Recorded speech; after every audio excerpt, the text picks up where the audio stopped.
Each of the courses at Fuller Seminary with the prefix IS is an integrated studies course, IS, Integrated Studies. Students are required to take these courses as part of their master's degree programs. And occasionally students will want to know, what is it exactly that is being integrated? Well, most students take these courses toward the beginning of their program at Fuller, and it's not unusual for new students to come to Fuller with undergraduate degrees in all kinds of things like business and science and technology, various humanities, and so on. And these students come to seminary with very little formal training in Bible, theology, church history, and so on. So how do disciplines that have yet to be studied find integration in these IS courses? In other words, what do you have to integrate at that stage?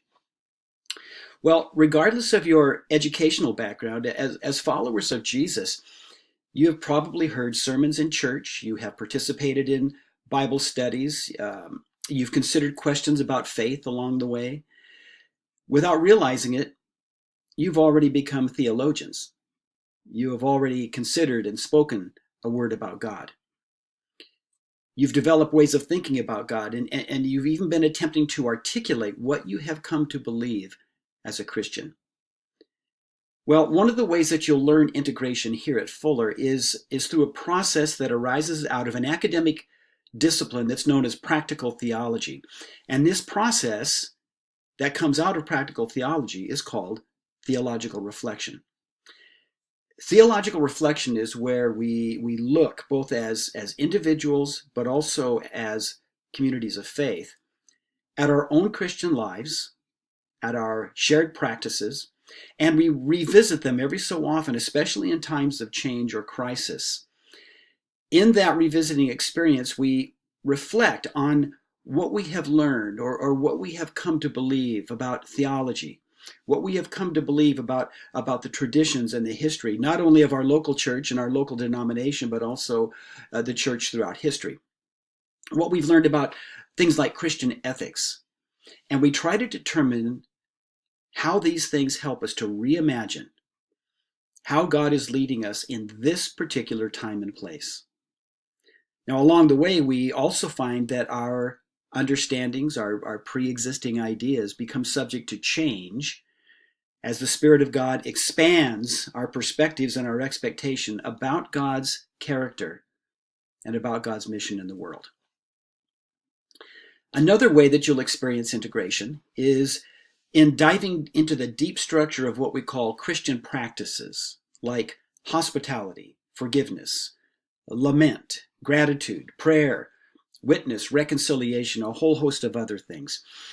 You'll explore the practices of our faith that help us to integrate what we are coming to believe and understand about our faith with the outward expressions that demonstrate our shared identity as the people of God, as the body of Christ. I hope that the work that you will do in the IS courses will help to inform your other studies as well. It's a real gift to be right in the middle of a theology or a church history or a biblical exegesis course and find that God is transforming you in such a way that your practicing of the faith deepens and becomes increasingly aligned with God's ultimate intentions and purposes for the world. Just take a couple of minutes here and listen to some very helpful and integrative advice from Dr. Miroslav Volf.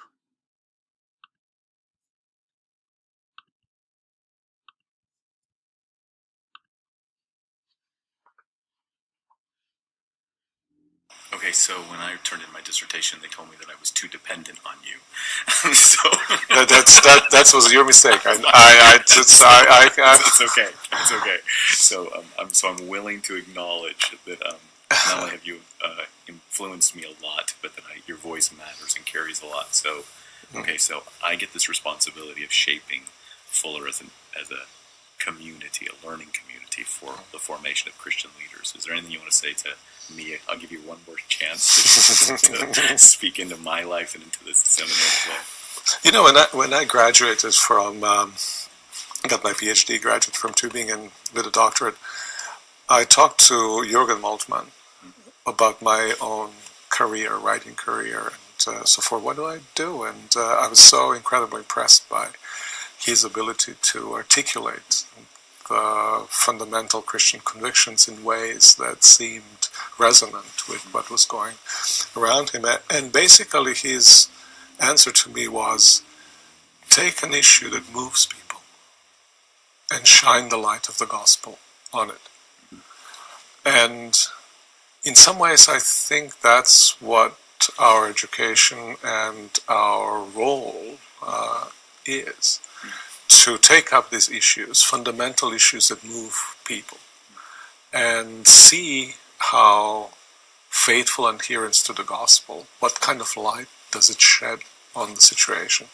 And I think we'll be speaking then to things that people want to hear, that they're concerned with, and yet we'll be doing so in faithfulness with the gospel. And I think if I want to give maybe advice, particular advice, the closer you can get to these kinds of approaches to doing theology, the better it will be. Of course, for all of that, it's important, a kind of, shall we call it, mule work of theological education needs to happen. And I often think people want to do kind of sexy theology very quickly, to come to speak in compelling ways to the broader culture, without having done the hard work of actually understanding the faith, understanding the tradition of folks who have in previous ages reflected upon the faith, the folks who are giants, much smarter than I ever could possibly dream to be, and yet they have struggled with faith, articulated faith. At my own peril, I don't read their work and learn from them and stand on their shoulders. And I think that's a very important job of theological education. Augustine, Aquinas, Calvin, Luther, modern theology, Karl Barth, maybe Moltmann, folks of this sort, to try to understand what motivates them, stay with their work, and get from within it, discover what is the word that we need to speak in today's environment.